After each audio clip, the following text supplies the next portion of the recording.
안녕하십니까. 오늘도 이른 아침에 이렇게 많이 나와주셔서 대단히 감사합니다. 트럼프 대통령이 아마 12시에 도착하는 걸로 알고 있습니다만은 오늘 회의는 아주 타임리한 것 같습니다. 그럼 지금부터 회의를 진행하도록 하겠습니다. Well, good morning, ladies and gentlemen. As you all know, President Trump is scheduled to arrive at noon here in Seoul from Japan on his way to Beijing. I'm very sure on top of his agenda,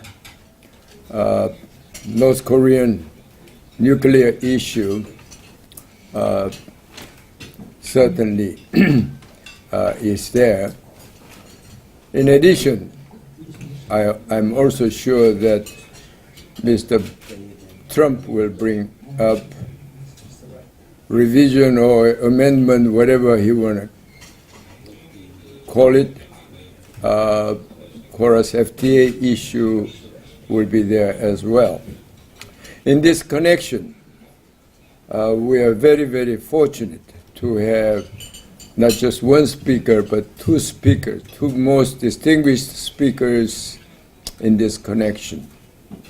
In fact, a couple of months ago, more than a couple of months, a few months ago, we scheduled Dr. Son's lecture this morning, but it just happened that my good friend Jeff Schott was in town yesterday for another meeting, so I invited him to join this lecture.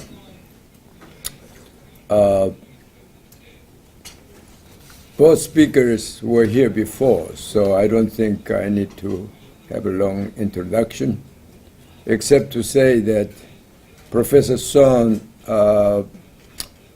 is now teaching at the California State, Channel Island. But he has been chief economist for Wells Fargo, and he was CEO of Hanil Bank in Los Angeles. And he actually served the White House as senior economist and Council of Economic Advisors some time ago. And also he is on board of various Southern California, particularly in the state of California, local governments, port authorities. He certainly is not an ivory economist. He is really practicing the economist. Time Magazine, he served Time Magazine as a board of economist. And I also, the Bloomberg and the Wall Street Journal a few times named him as one of the most accurate forecasters in the United States. So he is a very, very versatile and distinguished economist. And then Jeffrey Schott, who was here before a number of times. He is with Peterson Institute with Fred Buxton. He has been writing so many books and articles on the U.S. trade policy and the strategies. In fact, when he was Treasury, he was a U.S. team member of Tokyo Round. His specialty is trade policy and actually, very interestingly, sanctions, economic sanctions. He wrote a few books in that area as well. But more importantly, he wrote a book on Korea-US FTA early 2001. In fact, I think that book was the first book which advocated the necessity of Korea's FTA. And so I'm sure the Jeff and Professor Sun will share very enlightening views on this revision of Korea's FTA and Trump administration's general trade policy and strategy and implications for Korea. Well, with no further ado, I'd like to invite Professor Sun first, and then Jeff will follow him later. Please join me in welcoming Professor Sun.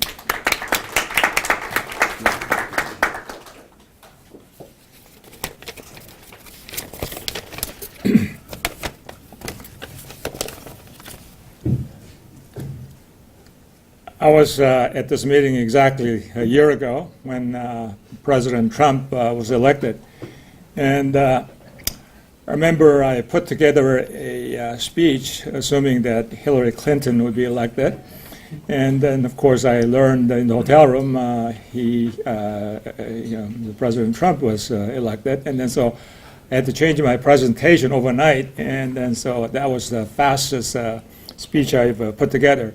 Anyway, here we are a year later. President Trump, he's following me around. And then so he's going to be coming into Korea this afternoon, and I'm leaving. So I hope he doesn't follow me. I'm actually on my way to India, a great country. And I think India is a bright star in the global economy. So I want to be a part of that economy as well. Anyway, I'm also very happy that Dr. Schott is here. He's obviously a very well-known economist on trade matters. And hopefully we can enlighten you this morning about the Korea-U.S. Free Trade Agreement. But let me kind of give you my conclusions. There's a lot of concerns about the free trade agreement between the United States and Korea. And I'm an economist by training, and I came to the conclusion that really the issue is really not so much economics.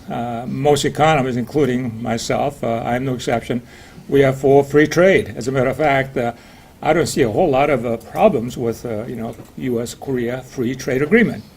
And so the conclusion that I'm going to give you at the end of my talk is not so much a conclusion from an economist, but really a conclusion from more as a citizen, as a layman. And then so that's what I'm going to talk about, not from strictly economic perspectives. When you talk about the free trade agreement right now,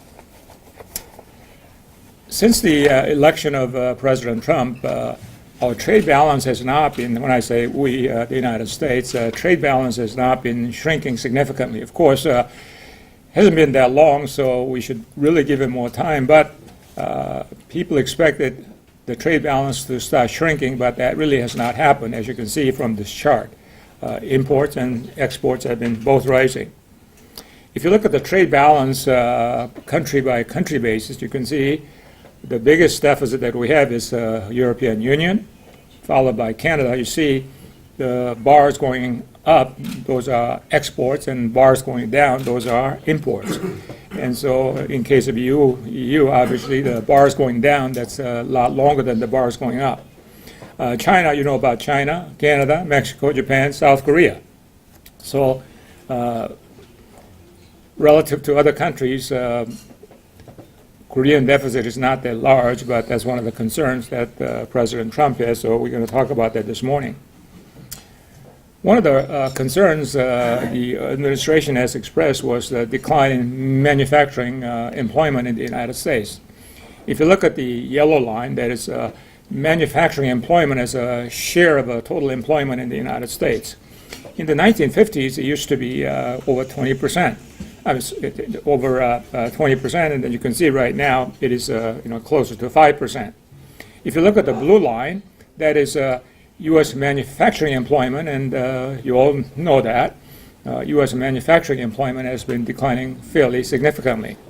The question is, now why is it? And then this morning, I don't have time to get into all the whys, but according to the Trump administration, they are saying that this is really the prima facie evidence that free trade does not work for the United States. Therefore, we need to do something about it. And as I said, I as an economist, and I'm sure Dr. Schott would agree that, we are for free trade, and free trade does work, but that's not what he has said. Also, we are increasingly seeing more trade complaints by the United States through ITC and then other avenues, such as anti-dumping. If you look at the blue portion of the bar, that is anti-dumping complaints initiated by the Trump administration. You can see in the last year or so. And then also, if you look at the dark portion of the bar, there is a so-called anti-subsidy countervailing duties as well. So the point is that we are seeing more and more complaints by the Trump administration, including recently the Bombardier aircraft from Canada. They were hit with large tariff, solar panels from China, washing machines, and steel from South Korea. And then so we are seeing more and more complaints about the foreign trade practices, and that includes some of the countries that the U.S. has been very, very friendly with for a long time. What I understand is that not everyone within the Trump administration agrees with his policy. I know, for example, Mr. Cohen, who is now he's one of the economic advisors. I used to work with him when I was at a company called Forever 21, and then he was at Goldman Sachs, so I got to know him pretty well. But anyway, the point is that I know he's for free trade, and then so he feels uncomfortable about the protectionist measures that we are talking about. Not only there is an internal debate within the Trump administration, but also many businesses are concerned about the protectionist tendencies of the Trump administration. Some of the examples include, for example, agriculture and aircrafts. America, we export a lot of food, and then so if we had protectionist measures, many food industry jobs would disappear, and we will not be able to export as much. Boeing aircraft, that's another one. So you can see within the United States, we've got a lot of disagreements amongst ourselves as to whether the protectionist tendency that we have right now in Washington is the right path to follow. As I just mentioned, agriculture is one of the most important export items from the United States, and you can see we are talking about $150 billion a year. That's a lot of money. If you look at leading importers of American food, China, Mexico, Canada, and of course Korea as well. So are we willing to give up exports of food from California, from the Midwest, and elsewhere? So this is one of the big issues. Well, it's a two-way street. If we try to move away from free trade, we are going to be shooting ourselves in the foot as well. Also, so-called the global supply chain. I mean, today, to manufacture anything, to put anything together, you need supplies from all over the world. If you take some of the cars, for example, manufactured in the United States, such as GM, Ford, and Chrysler, someone told me that some of the cheaper models, as much as 65% of the parts, they come from overseas. That's right. So you might be called Ford or Chrysler or GM, but 65% of the parts are in the car, they are coming from overseas, from Korea, from Mexico, and even from China and elsewhere. Well, if we shut out or certainly reduce the imports of those auto parts, Detroit can't make cars. We will not be able to buy American cars. Is that what we want? Not necessarily. About a month ago, the New York Times had an article. This was a small company manufacturing so-called ceiling fans, and they do that from Kansas. They were concerned that, oh yeah, that's right. This is not working very well. 가까이 대고 좀 부탁드려요. 잘 안 들린다. Oh, great. Yes. Okay. So let me. All right. Can you hear me better? Okay. So I don't have to shout. Okay. So I was just talking about the global supply chains, and then so I just talked about the fact that the automobiles, as much as 65% of the parts in American made cars, the imports are coming, parts are coming from overseas. So that's one of the points that I made. There was an article in the New York Times about a month ago, and they were talking about a ceiling fan manufacturer out of Kansas City. And this manufacturer was complaining that if we start to put restrictions on steel imports, he will be put out of business. The reason is to manufacture ceiling fans, you need steel. And a lot of that steel is imported from overseas. And the price of those steel goes up, and of course he has to pay higher prices, and he will not be able to compete. As it is, he says he's having a very difficult time making ends meet. And so you can see in a global supply chain situation, when you have a protectionist measures that is going to hurt not only the sellers but also the importers as well. And then so that's one of the points. Now, since the Trump administration came to Washington, there have been a lot of concerns. Well, protectionism, that means sooner or later some more tariffs could be imposed. Maybe there could be imports and quotas and et cetera. As a result, many businesses they decided that, you know what, we better start importing them now before prices go up. So you can see, if you look at the value of imports of steel and aluminum, they have been going up, not going down, because many businesses are concerned that this is going to lead to higher tariffs and then higher the import restrictions. I think, again, as an economist, we all know about the benefits of free trade. I think it's correct to say that global trade has reduced poverty, not only in India and Korea and China and elsewhere, but also in the United States. Many people in the United States, they are out of poverty, especially if you go to South, because we have international trade. Agriculture, I mentioned to you already, this is one of the largest export items from the United States, and then if we have protectionist tendencies, well, this is one industry which is going to be hurt very badly. Technology, I don't have to tell you about Microsoft, Google. Microsoft, for example, more than half of their revenues are coming from overseas. Many American high-tech companies, they do a lot of business overseas, from Korea, China, India, South America, and so they are going to be hurt very badly. Also, when I teach my students in Economics 101, not only do I talk about the benefits of free trade, but also the fact that by definition, well, there are winners and then losers. Not everyone wins. There are some losers. The point is that when you have free trade, we specialize, we produce more, therefore we can increase consumption for everybody by divvying up, sharing some of those benefits. But the United States, I think we do a pretty lousy job of taking care of the losers. It's been estimated, again, I'm quoting actually the Peterson Institute, it might be Dr. Schott's work here, and 20% of manufacturing jobs has been lost to China, but we spend only 0.1% of GDP on training, and I think this is peanuts. This is too small, and we need to spend a lot more in training people who are hurt by international trade. Again, repeating myself, when you have a trade of any kind, free trade, there will be winners and losers, and you need to take care of the losers as well. And in America, we do not do a very good job of taking care of the losers. Another famous trade restriction that we have a practice is so-called Obama tariff on Chinese tires. And to make long story short, the tire industry, they complained that cheap Chinese tires were hurting American jobs. Anyway, so President Obama put tariffs on Chinese tires. And so the conclusion is that, again, I'm quoting Peterson Institute here, we have saved 1,200 jobs, but each job has cost, each job has cost about $900,000 per year per job. And, that's a lot of money. The reason is, of course, the price of Chinese tires has gone up. And as a result, American consumers, they have to pay more for each tire we buy.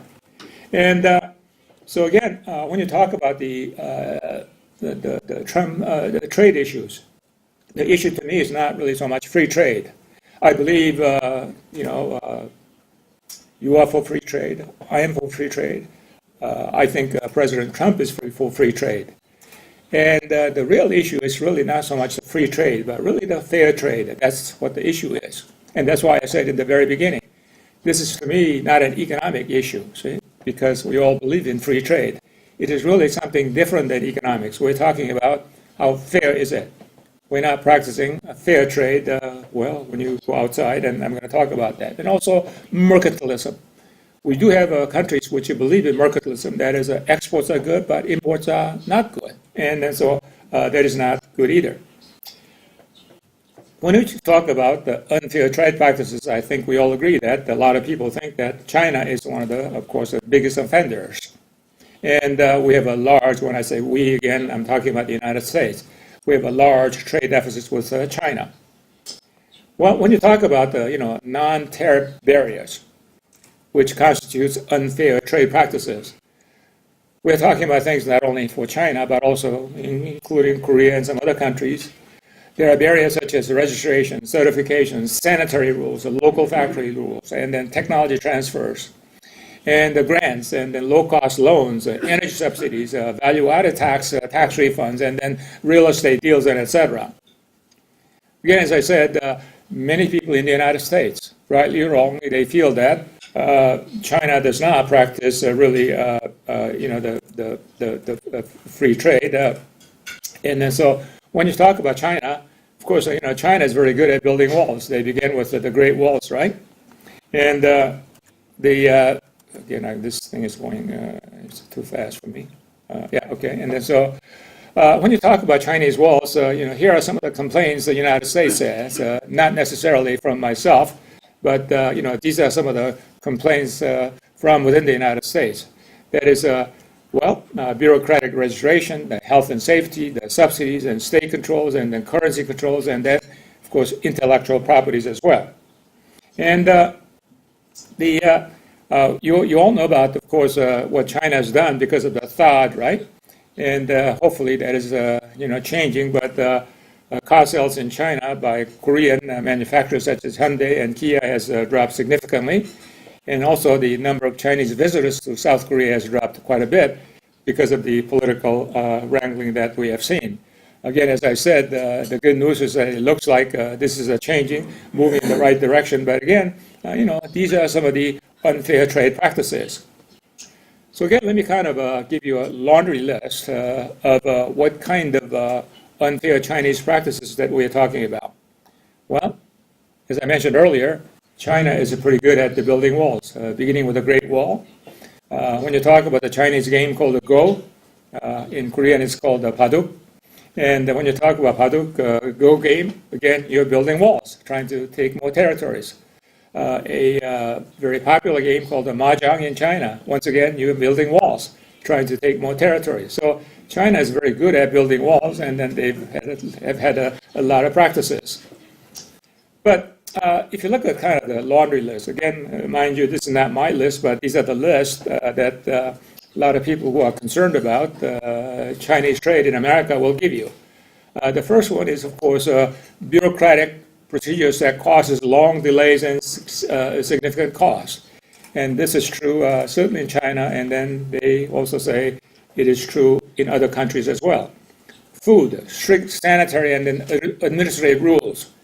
Nutrition labeling in Chinese with a detailed information requirement. So again, you have to do it in Chinese, and then also it has to be done right. If not, it could take months before you get it right. No meat imports, with the exception of a cured ham, over 313 days. So America, we're not selling, obviously, meat into China. When you talk about wine, well, they want to regulate additives that go into wine. America, we like to sell more California Napa Valley wine, but we're having difficulty. Why? Because the rules about the regulating additives. And then also detailed test reports from a government laboratory test must be submitted. When you talk about baby formula, infant formula, it expires 3 months after the customs inspection, and then after that, it is no good. Cosmetics. Well, they also require detailed certification of the components in the product and the long procedure for registration. The Koreans, we have seen that for decades, Chinese women, they love the Korean cosmetics because, the skin color is similar, the complexions are similar, so they love the Chinese cosmetics. And all of a sudden, well, in the last couple of years or so, they decided that Korean cosmetics are bad for Chinese women's skin, and then they stopped importing it. Well, maybe that's going to change as well. But again, you can see this is an example of unfair trade practices. So the purposes of these regulations are, I suppose, to some extent, safety and safety of the products, but also they are designed to protect the Chinese companies. When you talk about subsidies, the bank loans to state-owned enterprises, state control of telecom, oil, and banking, currency manipulations, and of course intellectual property such as stolen and then forced transfer of IPs. Well, Korea is of course not immune. Again, I'm going to give you a laundry list of some of the complaints that America has about the Korean unfair trade practices. Well, the first one is the so-called Korea unique standards.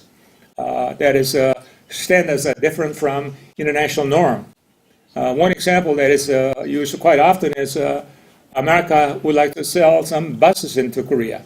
Europeans would like to sell some buses, like the tour buses, into Korea. But we cannot sell buses into Korea. Why? Because the Korean rule says American buses are too wide by 10 centimeters, about this much, see? European buses can be sold in Korea. Why? Because the European buses are too wide by 5 centimeters. Does it really make that much difference whether it's 5 centimeters or 10 centimeters? And so these are some of the examples.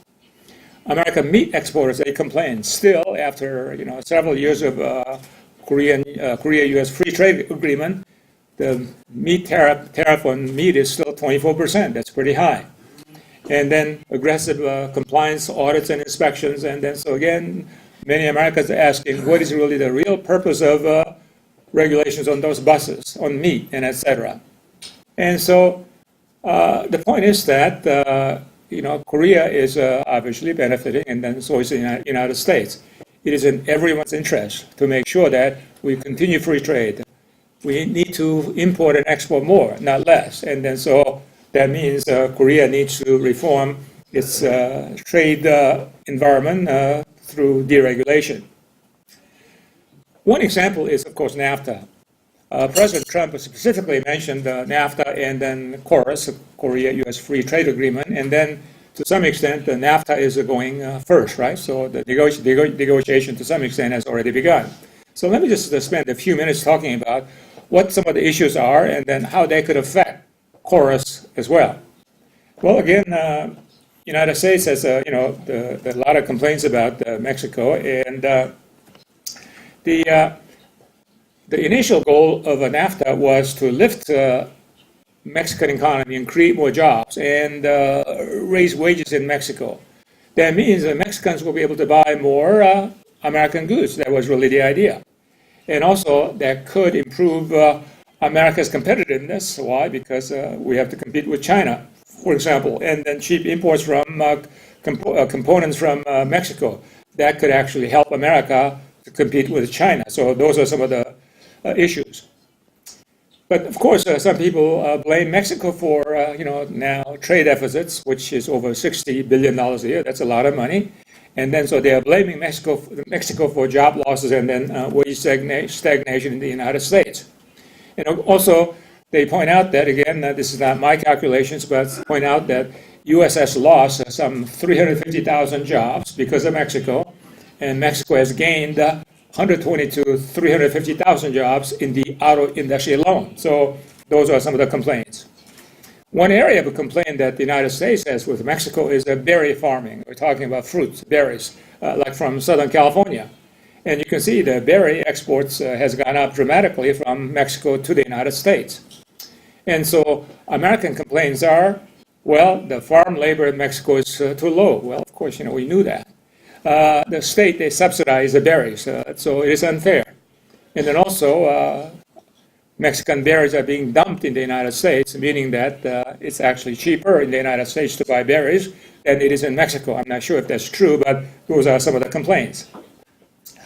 Now, suppose we were to cancel Nafta, right? Cancel Nafta. So who would be the one of the primary casualties? If you look at the right side of the bar, you see the impacts on U.S. employment. The biggest casualties would be, you can see the red line going to the left, would be U.S. services. See, 247,000 jobs. See? So that we might gain a few jobs in sugar and electronic equipment and machinery and etc. But you can see a whopping loss in service jobs because that's what America's good at. See? And then so we import cars and then auto parts from Mexico. We export a lot of services, but those are going to be changing. I'm not sure if we want that. See, we don't. And also, we, believe it or not, we export a lot of food into Mexico, like dairy products from California. Many California dairy farmers are concerned. If we cancel Nafta, hopefully that won't happen, but if we did, California's dairy farmers are scared because they're going to be losing a huge market. Again, as I mentioned, because of imports from Mexico, America has been able to compete with China more effectively. But to make long story short, today, I guess most economists, and I'm assuming that the Peterson Institute would share, let me know if you don't, but right now the overall effects of a NAFTA are kind of difficult to measure. So it is not definitely yes or no, it is good or bad. So that is kind of a bit of a background about NAFTA. So let me just turn to now what we are here for this morning, the KORUS, Korea-U.S. Free Trade Agreement. So what are we going to do about it? Clearly, Korea is very important to the United States. It's one of the largest trading partners that the United States has, and exceeding, France, for example, and some of the European countries. If you look at the reports from the Korean government, of course, the Korean government, they point out that KORUS has been very good for the United States, and of course, very good for Korea as well. Again, I'm not going to go through in the details, but this is what the Korean government has published. The United States, Korea, we are good trading partners. The United States exports a lot more than it used to because of KORUS. Merchandise trade deficit has been better than would have been otherwise. Of course, America is very good at selling services, from like legal services to movies, and then so that's been helping. Net investments and foreign direct investments, employment through foreign direct investments. For example, we are creating, they are saying that Korea has created a lot of jobs in the United States through foreign direct investments. And so these are some of the things that Korea is saying. And then, these information is accurate. And but then, what's the problem here? If you look at this chart, you see the blue line. Those are the America's services surplus. As I mentioned, America is very good at selling services, and you can see we have been experiencing fairly, significant trade service surpluses for quite some time. If you look at the white line down below, those are our goods deficits, items that we can touch.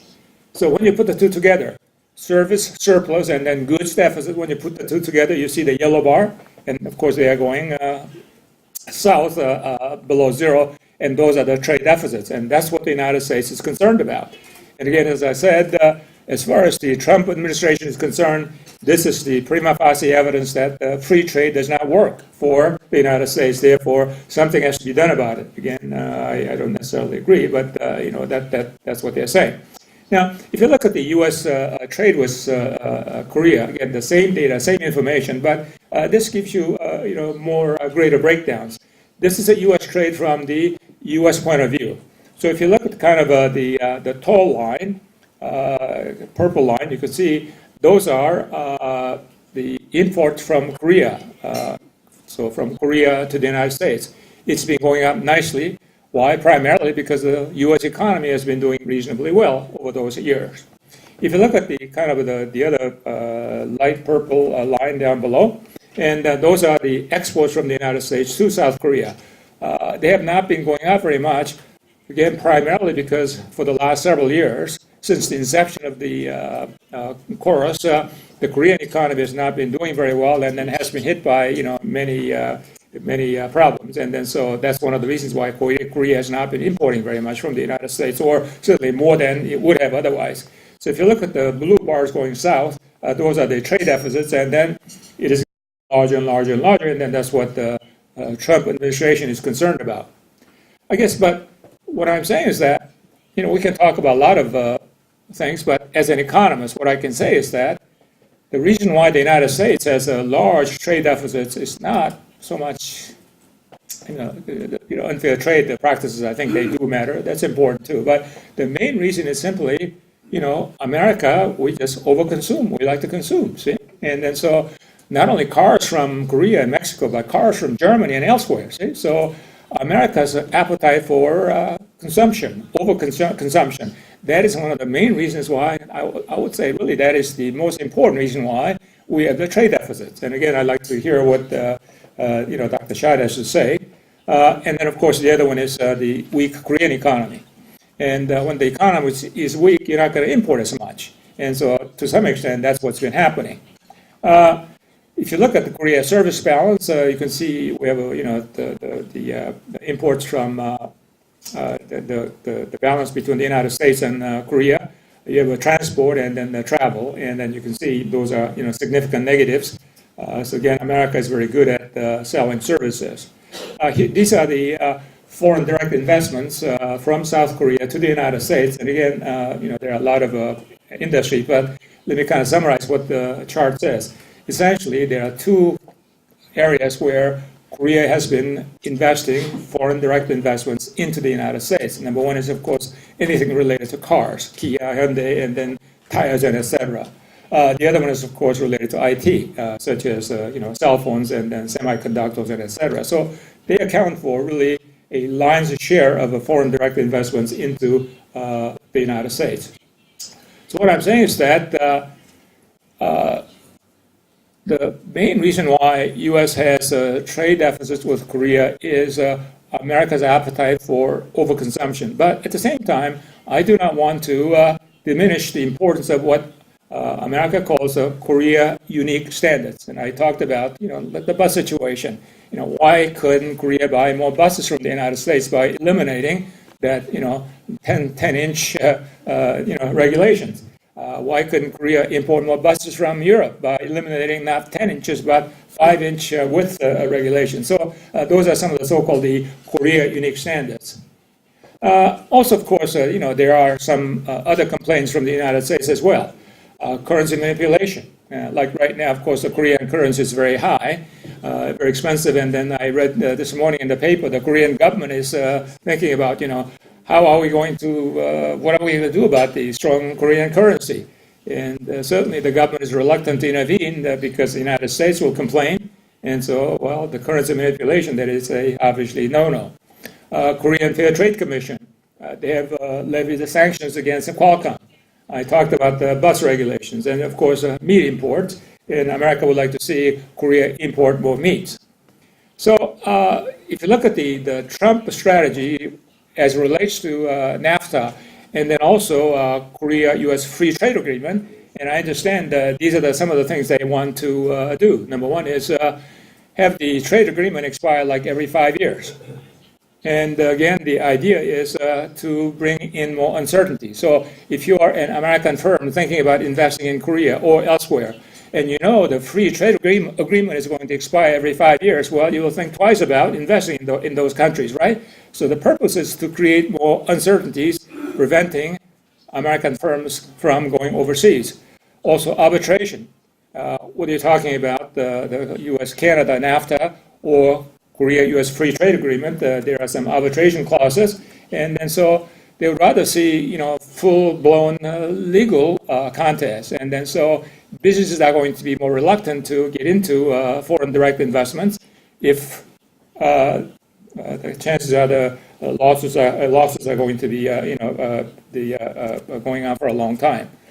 But I think the fact of the matter is, as I pointed out, there are economic issues and there are non-economic issues here when you talk about KORUS. But the fact of the matter is really the United States and Korea, we are joined at the hip, see? And as a result, we are like brothers. And then so we have to work these things out.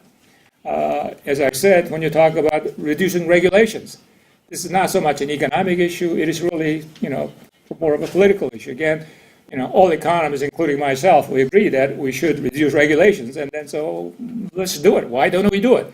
Well, it's not because of economics, but because of politics. We need to, of course, also, find ways to reduce trade deficits.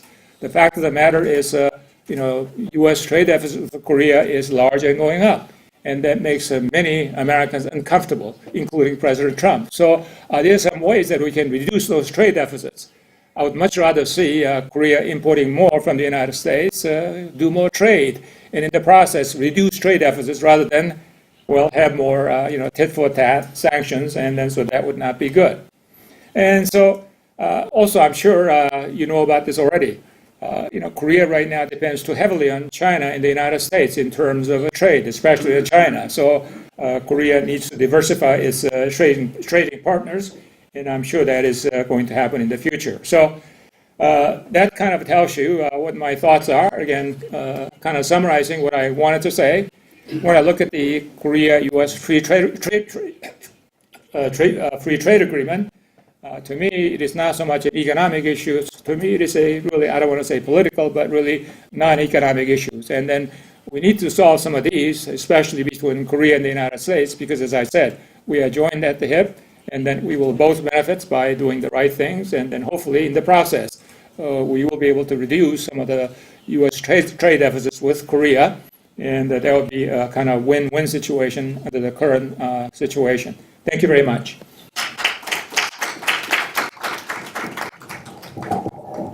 Well, thank you very much, Professor Son. It's been very quick, but very, very comprehensive and illuminating overview of Korea-U.S. trade relationship and the U.S. trade policies in general. Since you laid out a very wide ground for U.S. trade policies and strategies, and particularly, of course, FTA. Jeff Schott will follow up on this, and I suppose he will make a few his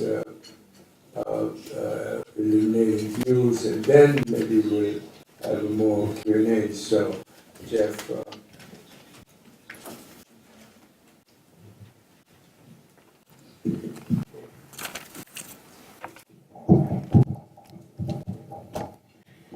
Well, thank you very much, Dr. Sagon, and it's a great pleasure to be back here. I've learned a lot from you about the Korean economy and about economics more generally, and it's been a pleasure to be a colleague of yours for 30 years now.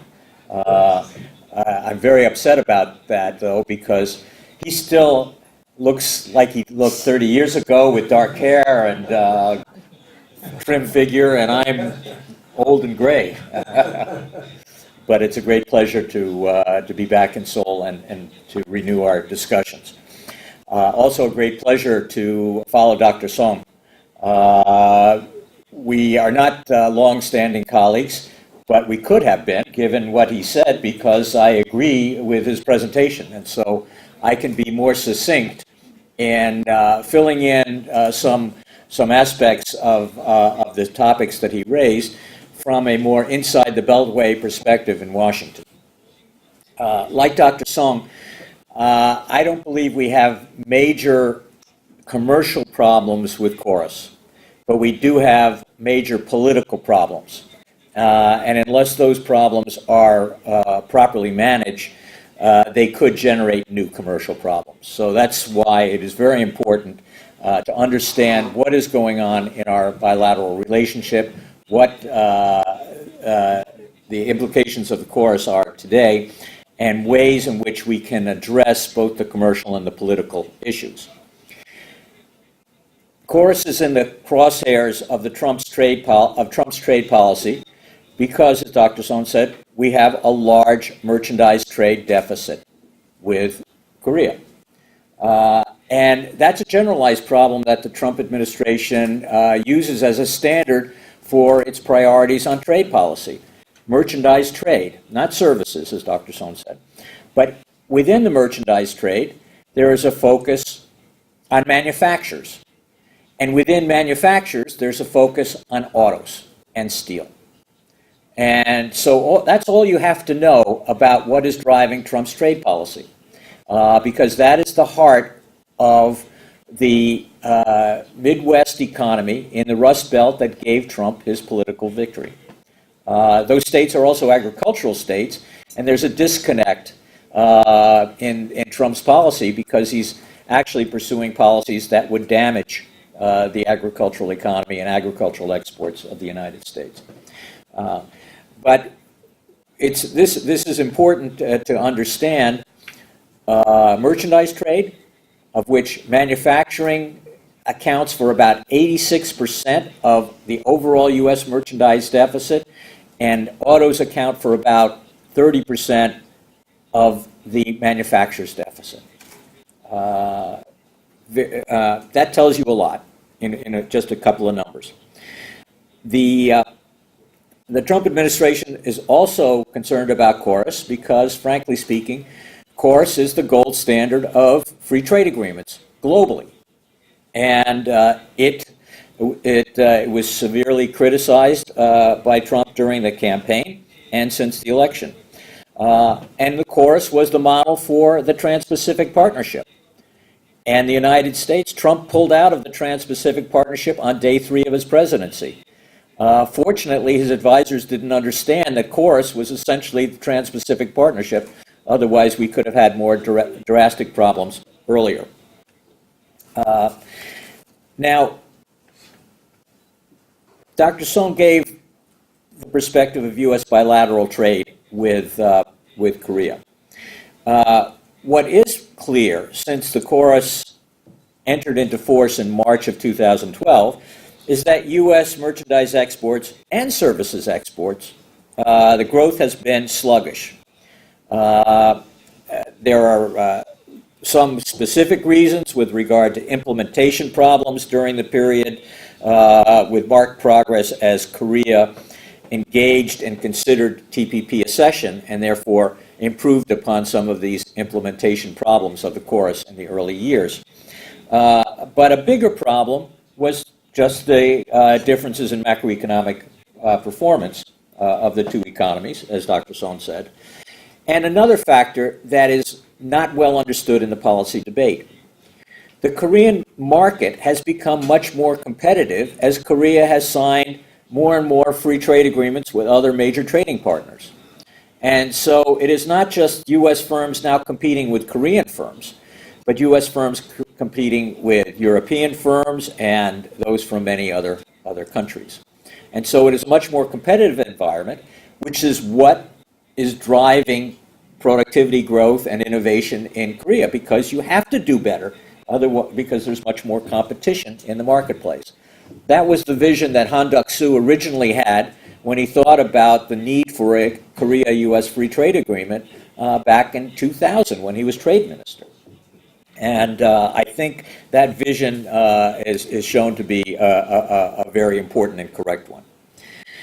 Now, there's one aspect, though, of our trade numbers that Dr. Song didn't point out, because he only gave you the numbers through the year 2016. But if you look at what has happened through the first 8 months of this year, that's the latest data that are been reported so far, there has been a sharp increase in U.S. exports, merchandise exports to Korea, up over 20%. Korean exports to the United States have been flat. So as a result, there has been a sharp improvement in the U.S. Bilateral balance with Korea. And on an annualized basis, including goods and services, the bilateral U.S. deficit with Korea is down to a little more than $10 billion. Now, nobody talks about that, but those numbers are going to show up sooner or later. And if trade negotiators are good at anything at all, and that's a debatable question, they are good at taking credit for what is already happening. And politicians, that's the way they do business. They take credit for what is already happening. It's the easiest thing to do.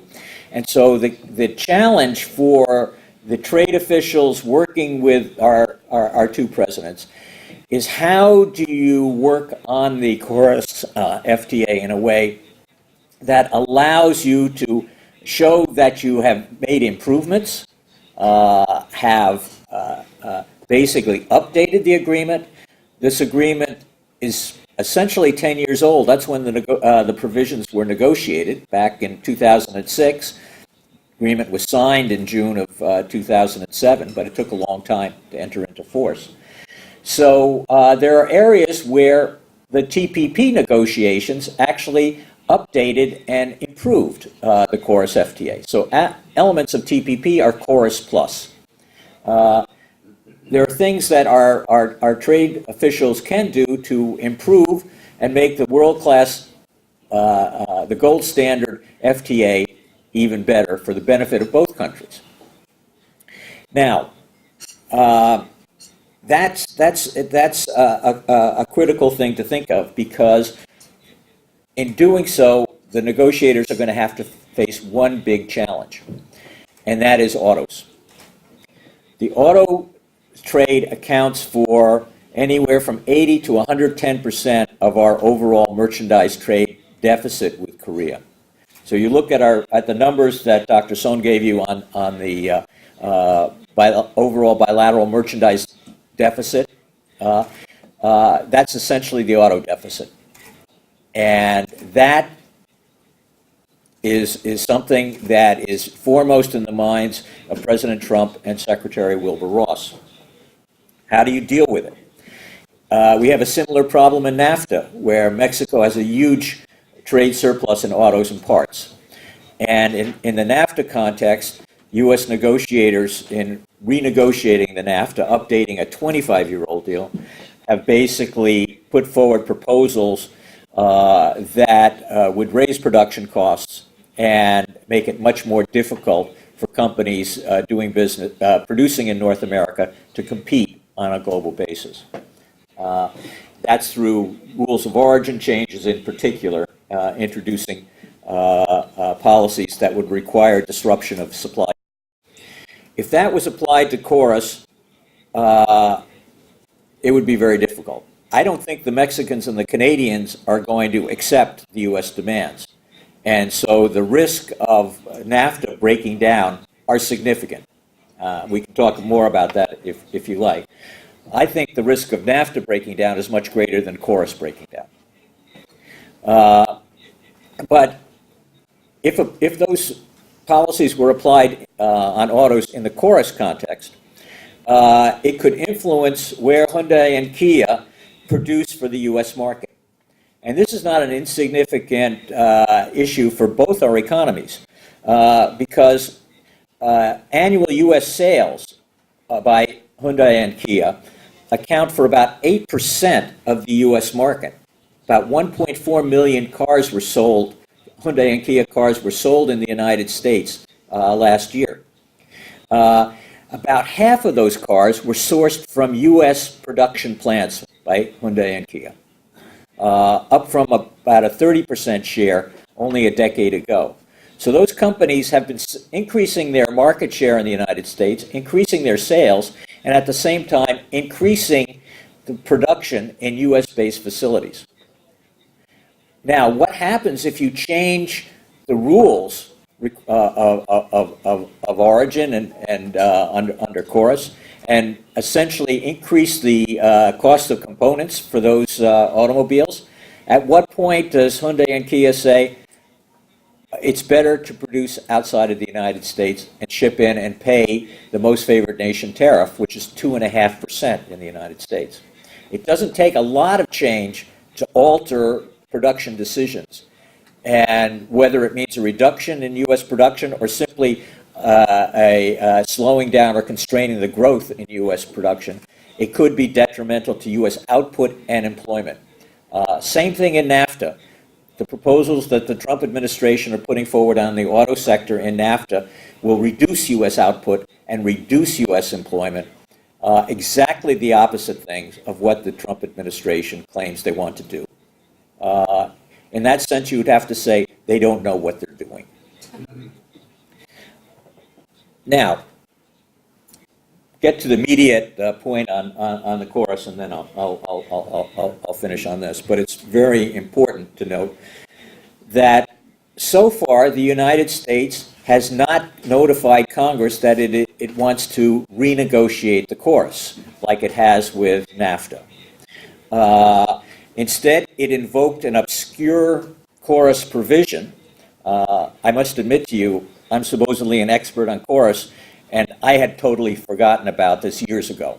But a provision requiring an urgent meeting of trade ministers in special session. That's what happened in August of this year. Now, why did they do that? One could say they were unhappy with how long it took to launch the Nafta talks. At the start of the Trump administration, Secretary Ross thought he could start renegotiating Nafta right away. And then some of his aides began doing their homework, and they realized that they couldn't do anything until they had checked off a number of boxes, including consultation with Congress and meeting with advisory groups and getting reports.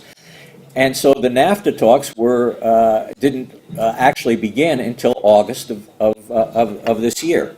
Well, they didn't want to wait that long and follow all of the notification and consultation procedures of the Trade Promotion Authority. But if they don't need to do that legally, though politically is another issue. If they don't need to do that, if they plan to revise chorus in a way that would not require changes in U.S. law. And actually, that is what the Trump administration is planning to do, both in NAFTA and in chorus. Secretary Ross said this in a rather telling fashion in a television interview last week. Someone asked him, why has it been so difficult pursuing the NAFTA negotiations? And he said, well, it's really tough to negotiate when you're not putting anything on the table, and when you're asking your trading partner to make more concessions and to withdraw benefits that they have been receiving for the past 20 years. Think about that. That is difficult in a commercial negotiation, but if you try to do that in government-to-government negotiations, it's even more difficult. That's essentially what the Trump administration is trying to do. Now, one of the levers that, and this will be my last point, one of the levers that the President Trump likes to use is to create a crisis and then force his negotiating partner to change positions or to compromise or to give in because they fear that the whole agreement will be blown up. And so he has threatened to withdraw both from NAFTA and from the chorus, and indeed came very close to signing an order to send a notification to the Korean government of the U.S. intent to withdraw. Now, the chorus, like almost all trade agreements, contains a withdrawal clause, which provides that if you notify your partner that you want to leave the agreement, you legally can do so at least 6 months or later after the notification is sent. So sending a notification letter doesn't mean that you actually are leaving. It just means that you have the legal right to withdraw after a date certain. Would Trump actually invoke this as a negotiating tactic or politically to basically begin the process of withdrawal? He almost did, but I think if he did that, he would see it as negotiating leverage. But I've negotiated international trade agreements before, and it's very difficult to get political buy-in from your partner if you're negotiating with a gun to their head, because that agreement, even if they are forced to agree in the short term, because of the conditions in which it was drafted, would not be politically sustainable for very long.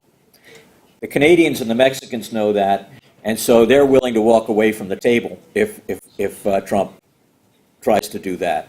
I suspect that the Koreans are considering that as well. Indeed, the trade minister made comments to that effect in the last week or so. So that's the challenge of where we are today. I don't think anyone in their right mind thinks that it's a good idea for the United States and Korea to weaken its commercial relationship because it has knock-on effects on our overall strategic alliance. I think everybody thinks that it would be a good idea to improve and deepen our commercial relationship and our strategic relationship. And that can be done. And so we are in a crisis situation right now, but we could, with some imagination and some constructive partnership, find ways to make the chorus better and to make and improve the opportunities for trade and investment in both our countries for the economic benefit of all our people. And I think that's the challenge that the negotiators will be and officials will be talking about today and tomorrow. Thank you very much. Okay. Thank you very much, Jeff, for a very succinct statement. I know you have a lot more to say about Chorus FTA and U.S. trade policy in general. But since we don't have too much time left, now we'll open the floor for Q&As. Yes, Dunkirk first, please. Mine is Dunkirk. I want to ask both the speakers what they think President Trump will be telling President Moon when he meets him later today. Will he be talking about these issues that you've been discussing? How will President Moon respond? And what effect will this have on the security relationship between the U.S. and Republic of Korea? Thank you.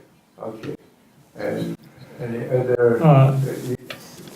Okay. Dr. Kim, let's collect just one more question from Dr. Kim. Add to that, I would like to ask two of you. Trump has been saying a lot of things during his campaign, but got some impression that his bark is louder than the bite. For example, he talked about the Korean defense not contributing enough to U.S. Sharing the expense, but as soon as he was elected, his Secretary of Defense, Mattis, came to Korea and said Korea is already paid enough. So I'm hoping, to some extent, his bark on the trade issue is also something like that eventually. But following with another question is, Dr. Son, you, as you know, Mr. Cohn, how successful are those gentlemen surrounding Trump who will convince him and bring a good sense to his head? Because free trade is a very, very complex issue. Now, Kim Hyun-jong, who boasted convincing Nobu Hyun by saying that the benefit of chorus would afford the average Korean family 4 watermelons they couldn't eat before. So, is there any way the economists could convince Trump with such a succinct one-liner? Thank you. Okay. Well, I'll leave to Dr. Schott about inside the Beltway or inside Washington happenings because he has more insights into it. But about the first question, what will President Trump say to President Moon? And he thinks he has an economic problem, and I think as he has in Japan, I'm sure he will be pretty forthright expressing his opinions to President Moon and what needs to be done about it. And so I don't think he's going to be very shy. He is obviously playing to the U.S. press. His popularity rating in the United States is going down. And one of the complaints is that, rightly or wrongly, that he hasn't really done anything since he's been elected, whether it's healthcare or trade issues. So he has to placate the domestic audience in the United States. So I'm sure he will come out very strongly on the trade issues and what needs to be done to reduce the trade deficit with the Korea. And he has done the same thing in Japan, I understand, and so I have no doubt about it. I guess the next question is, what really can be done? As I mentioned during my speech, I view this as, really not so much an economic issue, more of a political issue. And again, as I said, Korea and the United States, we are joined at the hip. And then so we have not only an economic alliance, but also a strategic military alliance. Given the, the difficult situation that we face with the North Korea, we do not want to be, building, bigger gaps between the Korea and the United States. So, again, as I said, to some extent, Korea can do more in the sense that Korea enjoys, fairly sizable trade surpluses, and for the good reasons. And again, Dr. Schott mentioned that the Korean economy has become a lot more competitive, and that's absolutely right. But at the end of the day, many Americans, they feel that, Korea doesn't buy enough American goods. So Korea is mercantilistic. I'm not saying they're right, but, that's what a lot of people in the Midwest, they seem to think. And then so it would be really good for President Moon and for the Korean economy to find ways to buy more American goods. I would much rather have both imports and exports increase rather than cancel course or try to put more restrictions. And so that would be my thought. No, I agree. I hope that a good deal of the constructive talk is focused on common and reinforcing approaches towards North Korea, both strategic and economic, because we have a big sanctions campaign against North Korea as well, and that's something that needed to be coordinated both here and when President Trump goes to Beijing later this week. I think the U.S. is going to put a lot of pressure on China with regard to North Korea's sanctions. The Chinese have done more in recent months consistent with UN agreed sanctions, but the U.S. does much more than the UN has approved of, and the U.S. is going to put more pressure on China to ratchet up its economic pressure on North Korea. Like Dr. Song, I think the focus on for President Trump and the way he looks at economic issues is he's going to want to increase U.S. exports, and again, as a politician, he will want to take credit for what is already happening in the marketplace. And one of the things that is already happening in the marketplace is that Korean firms are pursuing contracts for the export of U.S. based LNG, liquefied natural gas. I think if my memory is right, last year Korea imports of LNG were worth about $12 billion. So if there was a diversion to U.S. suppliers of only 10% of Korean imports, that would still make a sizable difference. And this is nothing that the government has to do anything about. Because we have a free trade agreement, the licensing procedures are expedited. If we didn't have a free trade agreement, the licensing procedures for shipments of U.S. LNG abroad would be much more complicated. But given the price of U.S. gas, even including transportation costs, that U.S. gas is now competitive with many other foreign suppliers. And so there is scope for substantial increase in U.S. exports just of this one product. That will help, and I think that's the type of headline that President Trump likes when he goes abroad and wants to play back to his domestic audience. Could I ask a question related to that? So, in reducing the trade deficit, as you correctly pointed out, that's already happening, but hopefully that would happen, over a long period. Now, could Korea buy more military equipment from the States, given the North Korean situation, and then try to resolve the problem that way? I don't know how much is already in the pipeline with regard to that. So, but let's say more. Yeah, but on the natural gas side, it's not a one-shot deal. These are long-term contracts, so you'd have a steady increase of purchases over a period of time. Is Trump's bark, or rather his tweets, louder than his bite? I wouldn't be so complacent about that for two reasons. One is the very first thing that Trump did on the economic front was pull out of TPP. And that has had significant consequences and very adverse consequences for U.S. exporters. We face now much more discrimination in Asia-Pacific markets than we would have had if TPP had leveled the playing field for U.S. exporters in other markets, particularly in the Japanese market, where we don't have a free trade agreement. Second, there are a number of measures that are under investigation where the decisions have been deferred. National security investigations on steel and aluminum, for example. Those are more likely to come to fruition as we get closer to the 2018 midterm elections. The focus is not on Korea, it's mostly focused on China. And so one could expect a growing stream of trade restrictions against China over the next 6 months. I think the Chinese leadership are reading the same tea leaves I am. And so that's going to make the talks in Beijing also a little more interesting.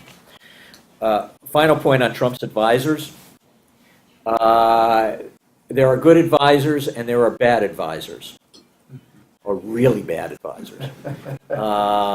And there is a battle within the White House, well documented because both sides leak like a sieve, which is healthy for our democratic process as it is. So Gary Cohn has a difficult job.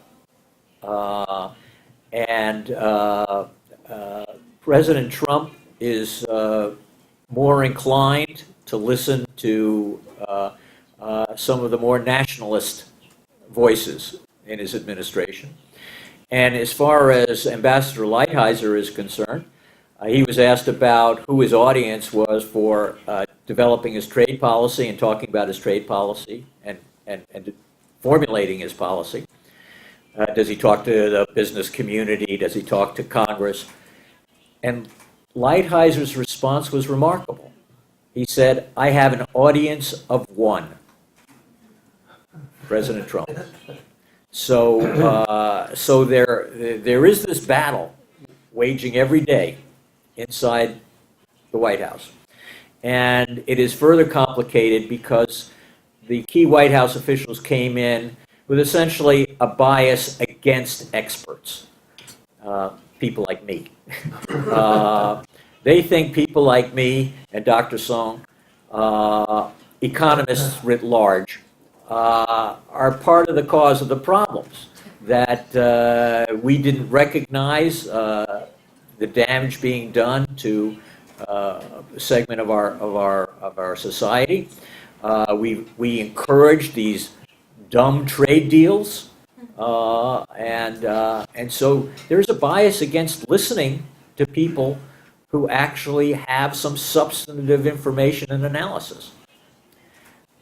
It's astounding that I'm actually saying this. Okay. Any other? Yes. Good morning. My name is Jay Sangali. I'm the Economic Counselor at the Australian Embassy.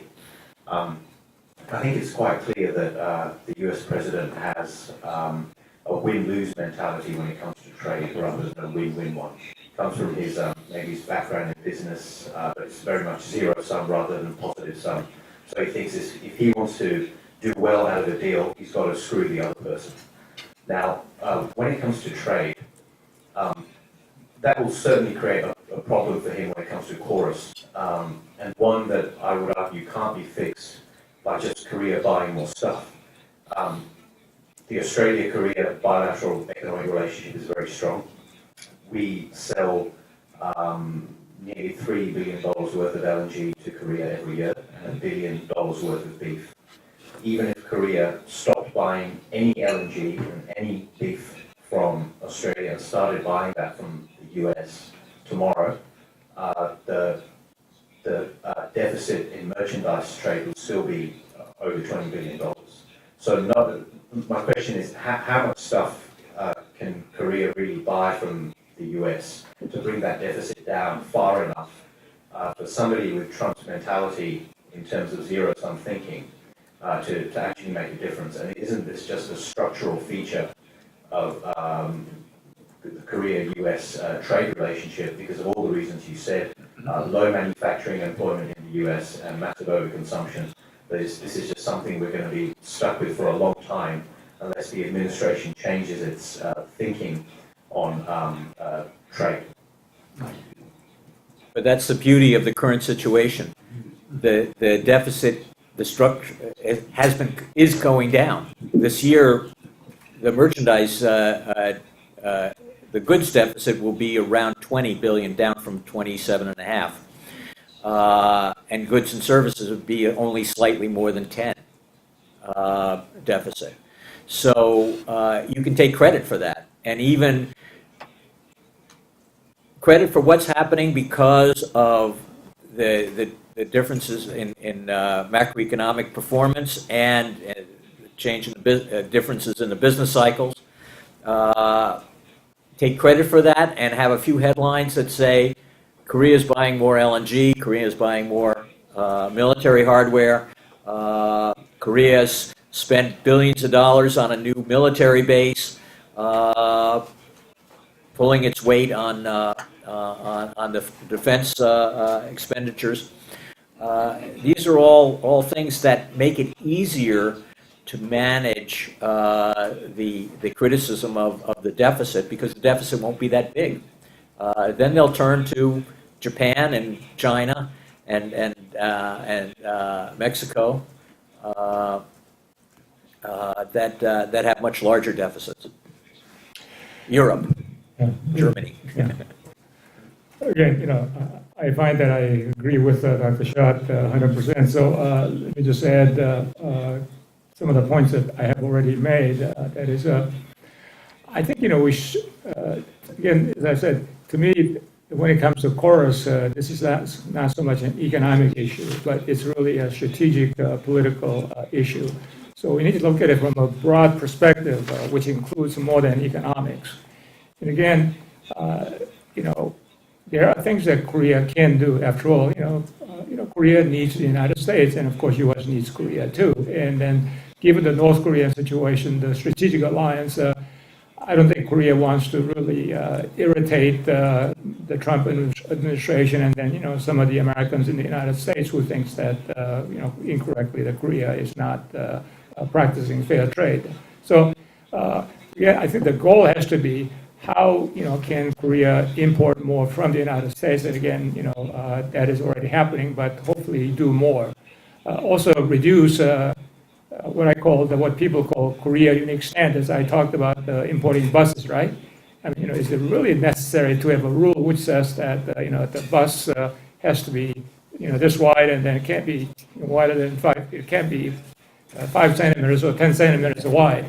And those are kind of I would say irritants. So that we should do what we can to eliminate some of those irritations. But again, the trade negotiators can sit down and then talk about all the ifs and buts and politics and then tit for tat.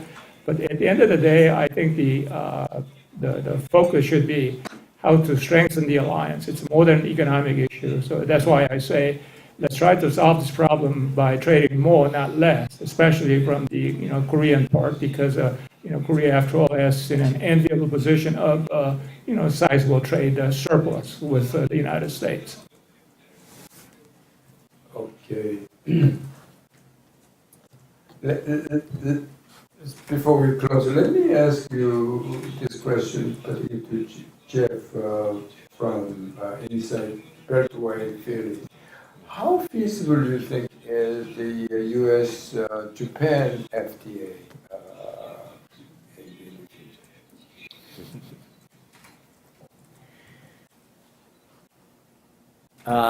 we had a U.S.-Japan FTA. It was called the Trans-Pacific Partnership. Yeah. And we can have a U.S.-Japan FTA in the future if the U.S. rejoins the Trans-Pacific Partnership. And that's not going to happen anytime soon.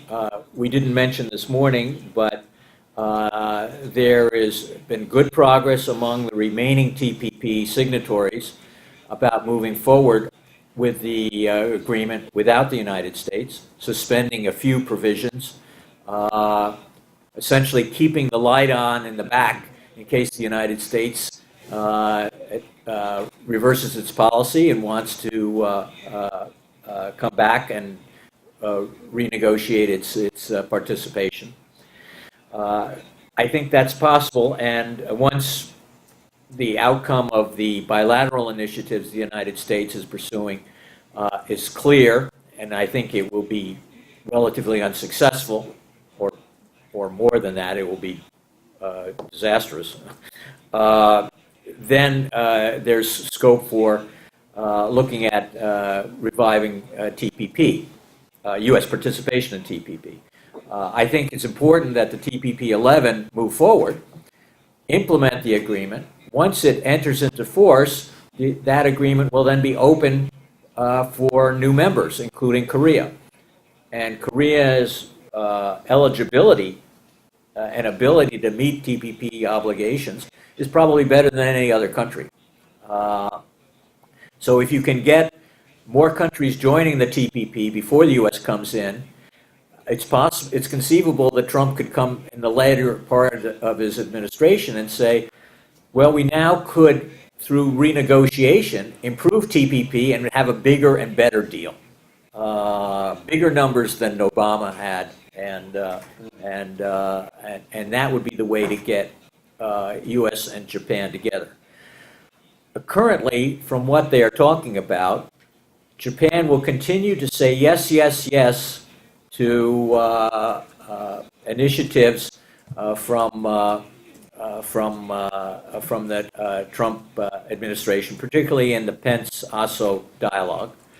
And that will mean no, no, no, and for accepting an agreement.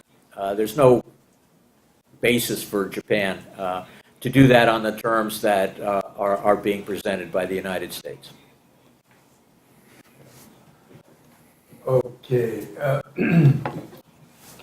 I just hope the President Trump's visit this time and meeting with President Moon leave the impression that not only economic relationship but strategic alliance is still steady and strong. I think that is the key thing. The international community is looking at the President Trump's visit this time, because our stock market still about 33% of investors are foreigners, and they are still bullish in buying Korean stocks, despite this very tense the Korean Peninsula geopolitical situation. The reason, the main factor there is, I suppose, U.S.-Korea alliance, and I just hope that Korea-U.S. alliance is still going strong and stronger ever. I think that is the main thing. As two speakers talk about the trade and everything, it's really politics, very, very important. Well, with this, we should close this session, and actually we can have these two distinct speakers on the same podium like this morning. We're very fortunate. Please join me in thanking. Thank you. Thank you very much. Thank you very much.